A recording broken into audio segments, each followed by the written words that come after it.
വിട്ട് പുറത്തു വരാൻ കഴിഞ്ഞില്ല.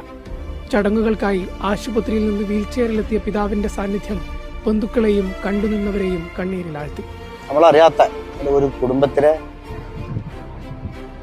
പൊന്നാര വാക്കുകൾ കിട്ടുന്നില്ല. അത്രയും ചെറുപ്പത്തിലുള്ള കുട്ടികളെ കബറ് മറമാടി പോരുമ്പോൾ നമുക്കും മനസ്സിൻ്റെ ഉള്ളിൽ വല്ലാത്തൊരു ബന്ധം.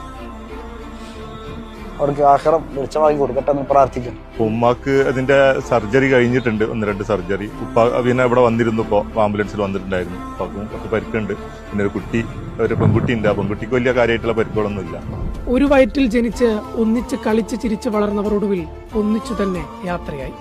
ഈ പ്രവാസത്തിന്റെ മണ്ണിലാണ് അവരെ കബറടക്കിയത് എന്നതിനാൽ നാട്ടിലെ പ്രിയപ്പെട്ടവർക്കും പല ബന്ധുക്കൾക്കും ആ കുഞ്ഞുങ്ങളെ അവസാനമായി ഒരു നോക്ക് കാണാൻ കഴിഞ്ഞില്ല എന്ന സങ്കടമുണ്ട്. എങ്കിലും യുഎയിലെ പ്രവാസി സമൂഹം ഒറ്റക്കെട്ടായാണ് അവരെ യാത്രയാക്കിയത്. ദുബൈയിൽ നിന്ന് യാസിർ അറഫാത്തിനൊപ്പം അക്ഷയ് പെരാവൂർ, മീഡിയ 1.